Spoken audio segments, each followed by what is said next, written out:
Hey gang, welcome back to the channel. Appreciate you guys tuning in. What a beautiful day it is here at the Encore RV Park in Natchitoches, Louisiana. It's a Corps of Engineers park. We'll do a video on that upcoming.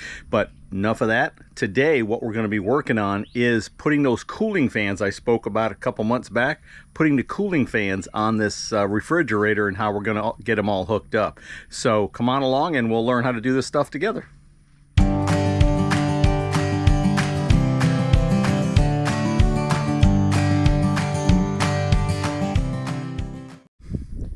All right, so first thing before we get into the pieces and parts and kind of how I'm going to wire it in and all that sort of thing, why do you need one?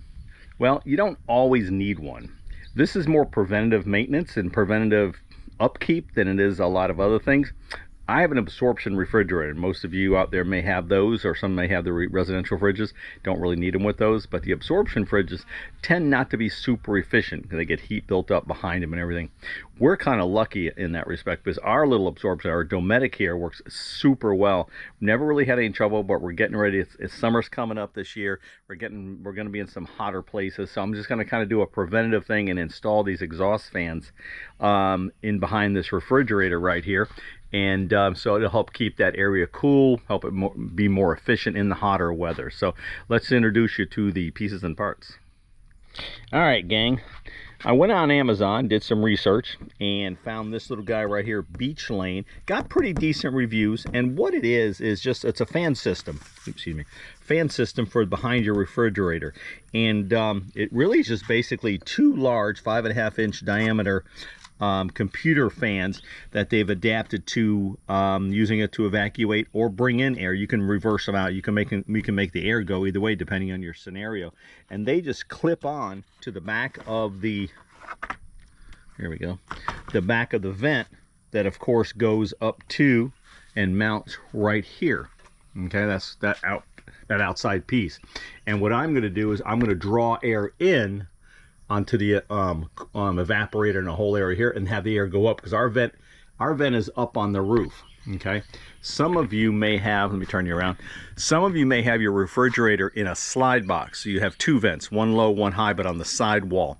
That's a different scenario. Still can work just fine, but remember, you have to, you know, kind of look at your scenario and see what you need to do. All right, so all right, the kit comes with, of course, the fan setup, all the wiring that you need, the thermostatic control, which we'll show you how we're going to mount all of that, all the wiring that gets attached to that, some extra 12-volt wire that you got to get to your battery source, okay, and I'll show you all that in just a moment. Plus really decent instructions, not probably the greatest instructions, but really this isn't rocket science, so most of us could probably figure that stuff out.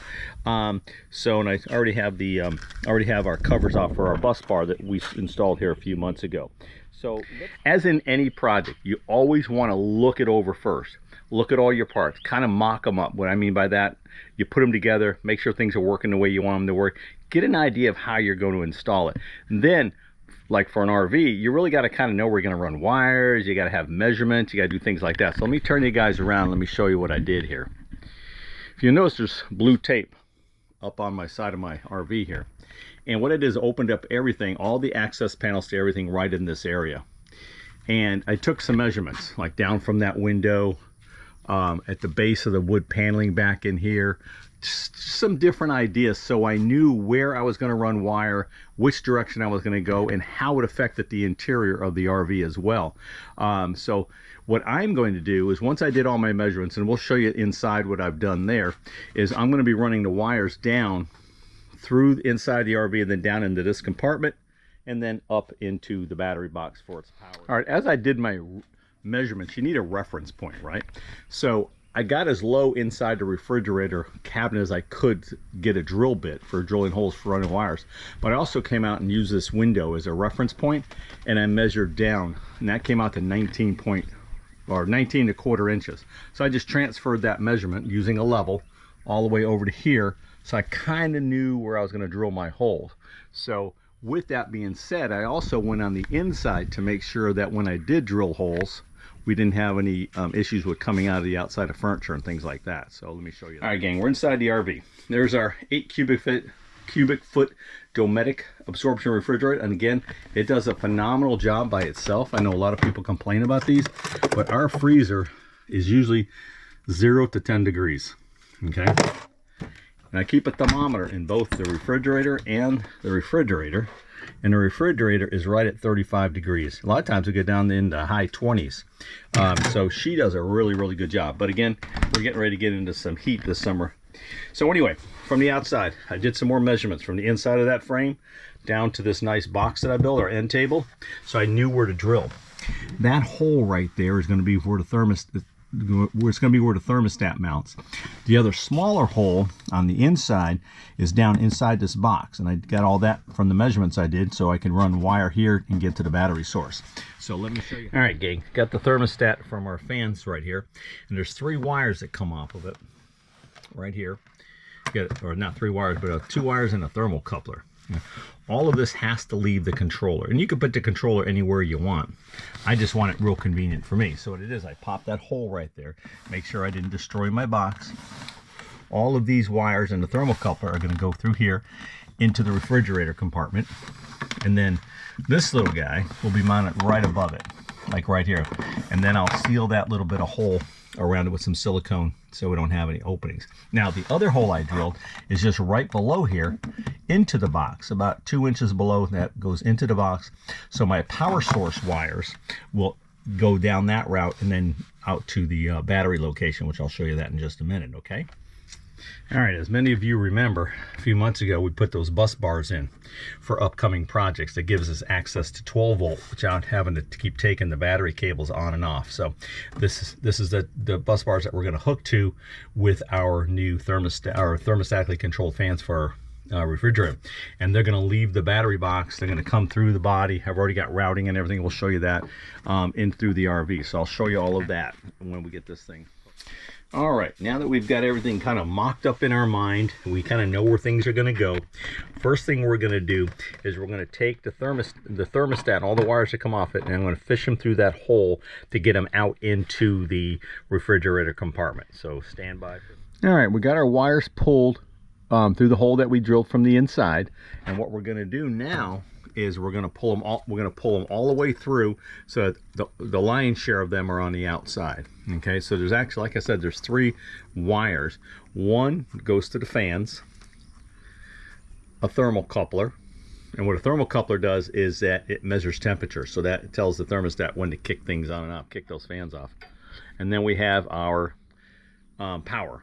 Okay, it's supposed to be red and black. They went with red and yellow for whatever reason, but this is the power line. It's got the red and yellow, so we'll get all that hooked up. But right now we're just going to pull this all the way through the hole and get the lion's share of the lines outside. Okay. All right, this is going to be the location of the thermostat. I'm probably going to bring it up a little higher so that we can see it easier, and then I'm going to seal up that hole with some silicone and all, so we'll be fine there. All right, we got all the wires on the outside here, or the 2 wires in the thermocoupler, so they're all here. So the first thing we're going to do is I'm going to take the power line and I'm going to put it through. You may not be able to see it, but down underneath my big hole is a little hole that goes down into, turn you around, that goes down into the end table that I built. So I'm going to take that wire, put it down in there, and then we'll pull that wire through. Okay. All right, little pro tip. When you're fishing wires, there's a couple of ways of doing it. And we got to get this through a small hole, right? And the reason that's a small hole is because I didn't have a big enough drill bit to get that deep inside of there. But you can cut the ends off and just tape it, or you can use like a metal coat hanger and attach it and then pull it through, things like that. So when you have a small space you're working with, you just kind of got to get creative. All right, gang. I tried fishing those wires through that tiny little hole I made. And I'm going to take one of my own pro tips. We don't have any metal hangers, so I went to Walmart and bought some. So I'll show you how I set that up. All right, took one of the coat hangers and bent it straight, left my little handle on the end. But what I've done is I've taken that wire and taped it to the end. That's going to allow me to fish it into the hole that I've made, in through my box end table, and through where I need to put it. So we'll show you that on the inside, but let me get this thing. All right, I've got it fished in the hole with my wire attached to it, and so I'm going to keep pushing it in until I can see it on the other side inside the cabinet. Okay. All right, I got it pushed all the way in the hole. Sharon, after I bent this a couple times, Sharon was able to, I was manipulating it, and Sharon was able to grab it from the other side. So, all right, I got Sharon holding onto the wire inside. I'm going to pull the coat hanger back out, my fish wire, quote unquote, and get this thing back out. And there's the bend I put in it because I had to manipulate it a little bit. So Sharon's got the wire inside, so now I'm going to have her pull the rest of the wire. Go ahead, Sharon, pull the rest of that wire through the hole. How much? All the way. Just pull it all the way. All the way. There you go. All right, done. It's all the way in the hole now. Perfect. So it's this power wire is going to go from the thermostat to the power source. Perfect.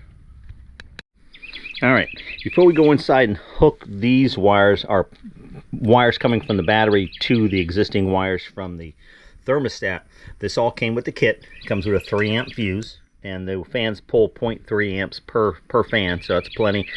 I've already taken off their ends because of the way I'm going to connect them to our bus bar, and put on my ring ends here on the wires, so those are all set to go. But I'm going to start from the battery and fish it back up. Let me show you guys. Let me open up the door here. All right, from my bus bars, it's going to follow some other cabling that I have that goes up through the body panel into this first compartment and then up into the RV. Okay. All right, now that I got the wires pulled into the compartment next door, little tip: these holes that are going through, they don't have grommets or anything, so you want to do something that makes it kind of anti-chafing. So I wrap my wires in multiple layers of electrical tape where they're going to sit in the holes. There's one right here, and it just prevents them from chafing and all, so you don't want anything going, because it'll just short out. You don't want that. All right, here's our wire coming up from the floor. Here's our wire coming from the thermostat. And our job is to put those two together. So I'll cut those to the right length so they wind up back behind my heater duct. And I'm going to zip tie all this stuff together. And these are the connections we're going to use. They're called butt connectors. Okay, you just crimp them on. You'll see that in a minute. Here's our butt connectors put in place. Our hot to hot, red to red, and then black to their yellow for their ground. And then I'm a huge fan of taping everything up. So everything is 100% secure. So we'll tape these up.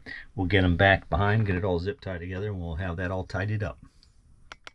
All right, gang, 3 more connections. The connection to the fans on the outside cover, and then the thermocoupler, which is going to measure the temperature inside the compartment behind the fridge, and of course our battery connection. We'll always do the battery connection last. What the instructions want us to do is within a couple inches, this is your evaporator area. It gets hotter as it goes higher. They want us to mount it within a couple inches of the evaporator. So what we're going to do is I'm going to pick something super high, because the higher it gets, the more heat there is. I'm going to pick one right up in here, this little brace, and zip tie my thermocoupler to it. So I'll show you that here in just a second. All right, I got the thermocoupler zip tied up here on a little bracket, and then I just got it kind of hanging in between the coils here, and that should work out pretty good as far as monitoring the temperature in this area. And then I coiled up the rest of it with a zip tie down inside underneath this cover right there. So and then this is the last connection, but I'm going to hook it up to the fans first before we put it all together, because I want to hook up the batteries, and I want to watch them, I want to watch them work before we button it all up. All right, guys, we got our power hooked up using our bus bars, our positive and our negative. That's all hooked up now. And we can see our fans run. We got them temporarily hooked up out here, and they're doing excellent. They're pulling air from the outside. I got them set so the air comes into the compartment, so they're pulling air from the outside to the inside of the compartment. So let's get this thing buttoned up, and we'll kind of listen to it run while it's in service. And before I close it up, you'll see this is a wire that we got to connect to our fans, but I just did the same thing I did with the thermocoupler wire. I just coiled it up, zip tied it, put a little zip tie on it, and it kind of hidden it away underneath here. So everything's nice and neat and out of each other's way, and you don't have to worry about things vibrating or getting in the way of anything. All right, so we'll get this thing buttoned up. All right, guys, it's all buttoned up. I'll be quiet so you can hear the fans running. And they're pulling air in. Now, if you have a situation where you want to pull air out of there, you just turn the fans around. Now, did you hear it just pick up? That's because I have the control set on auto. And this particular one, let me turn you around here, auto adjusts for the amount of fan that it needs. Where you can put it on manual, I'll show you that in a second, where you can adjust the fan percentage and stuff. But it just went down again, so it may have cooled it down. So let's go inside and I'll show you the controller. All right, gang, this is the control, and again, I'm going to mount it right here, thereabouts, and seal up the hole and everything. But right now I've got it on auto, as you can see, and what that does is you can set your temperature, and then when that area gets to that temperature, the fans come on, and they automatically, the controller here automatically adjusts the fan speed. Or, excuse me, you can put it in manual and you can adjust the fan speed and all of that by yourself. So I'm just going to leave it in auto, set it 80 or 85, and I think we'll be fine with that. Okay, so hey gang, I hope you've got something out of the video. Hopefully I did a decent enough job explaining it to you. Definitely not a professional. This is instead of a pro tip, it all should be amateur tips. But again, it's been on my to-do list. I wanted to get it done. We are getting some hot temperatures here. But always remember, this is the way I did it because it's my RV. Yours is going to be different. But if you ever need any help or tips, just call me up, text me. My number's everywhere. So hopefully you guys learned something from this. And the next thing we'll tackle on this to-do list is the hot water heater electrification. So anyway, hope you guys have a fantastic day. Like, subscribe, comment below. We really appreciate all those. And if I can help you in any way, just give us a shout out. We appreciate you. Have a great day.